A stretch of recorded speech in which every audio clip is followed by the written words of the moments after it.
Bonjour Monsieur Adam Wade, vous êtes sur le site lespanafricains.com, un site dédié à l'information africaine. Est-ce que vous pouvez vous présenter?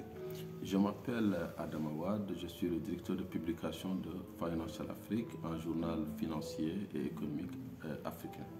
Donc vous préparez un grand événement en fait, prochainement à Nouakchott.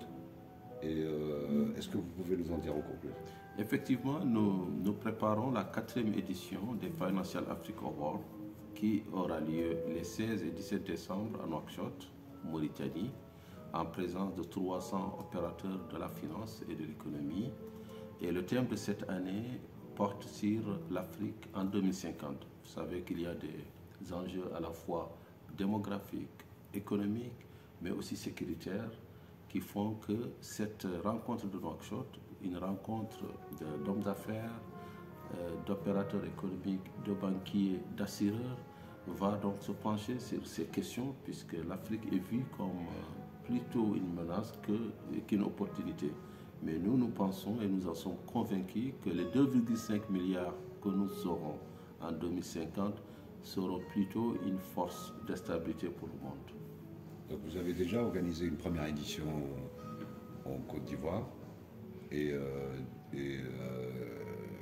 2 éditions au Sénégal. Maintenant, c'est l'édition de la Mauritanie. Qu'est-ce qu'elle a de spécial en fait, cette édition? Oui, effectivement, nous avons organisé déjà à Abidjan la première et la 2e édition des Financial Africa Awards, respectivement sur les thèmes de la communication financière et de la distribution. À Dakar, l'année dernière, la thématique portait sur la relance post-Covid, avec en toile de mire la 4e révolution industrielle. Et cette année, nous poursuivons toujours sur ces grandes thématiques. Donc nous nous interrogeons, nous nous projetons sur ce que sera l'Afrique d'ici 30 ans, à l'heure où on parle de transition énergétique plutôt, où on parle de réchauffement climatique.